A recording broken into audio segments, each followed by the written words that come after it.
We are just hearing that the US Secretary of State Rex Tillerson is on Guam. He has arrived on a surprise visit amidst those escalating tensions between the United States and North Korea after a threat by North Korea to fire a missile at the US territory of Guam, which is where Rex Tillerson is. He's been speaking to the media. Let's listen to what he's been saying. So I think what the president was doing is sending a strong message to North Korea in language that Kim Jong-un would understand, because he doesn't seem to understand diplomatic language. And I think the president just wanted to be clear to the North Korean regime that the U.S., unquestionable ability to defend itself, will defend itself and its allies. And I think it was important that he deliver that message to avoid any miscalculation on their part. Well, one of North Korea's responses was to say it's going to direct missiles at Guam. That's exactly where you are headed right now. Did you consider rerouting? Well, look, the North Korean missile capability can point in many directions. So Guam is not the only place that could be under threat.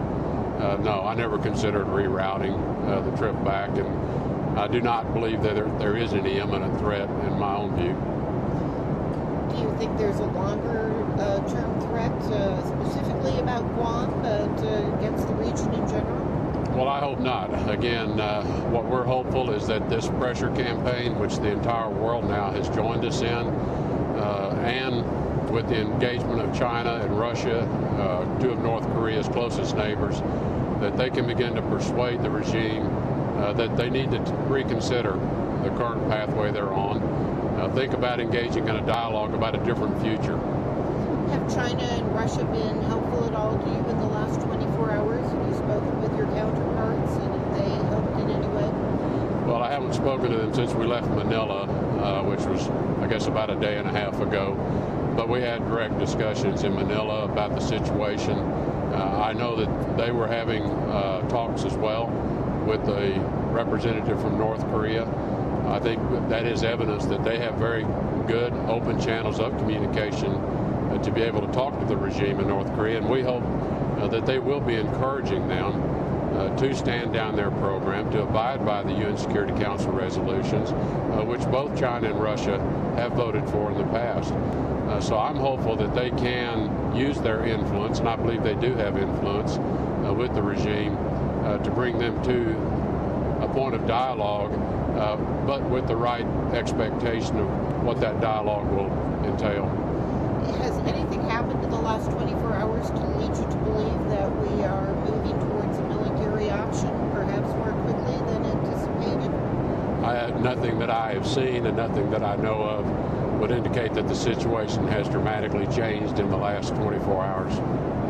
Do you have any immediate diplomatic plans to de-escalate the situation that could have an impact within days instead of months or years?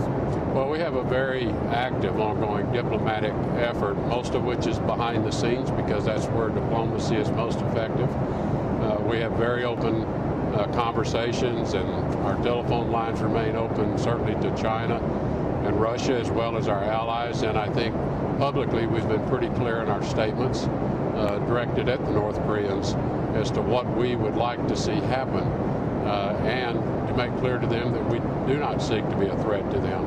But we have to respond to the serious threats that they make towards us.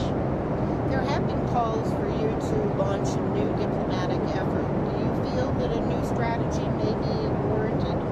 I do not. I think the strategy we're currently on is working. In fact, again, we have now garnered widespread international support, obviously not just with the UN Security Council resolution, but globally, countries are speaking out and expressing the same view as to what North Korea should do, which is not be a threat to the stability of the region. I think, in fact, the pressure is starting to show. I think that's why the rhetoric coming out of Pyongyang is beginning to become louder and more threatening.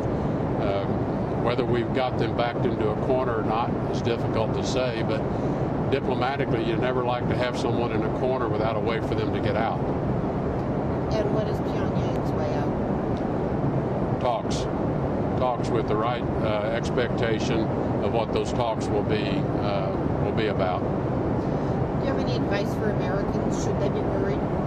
No, I think Americans should sleep well at night, have no concerns about this particular rhetoric of the last few days. I think the president, again, as commander-in-chief, I think he felt it necessary to issue a very strong statement directly to North Korea. But I think what the president was just reaffirming is the United States has the capability to fully defend itself from any attack and defend our allies, and we will do so. And so the American people should sleep well at night.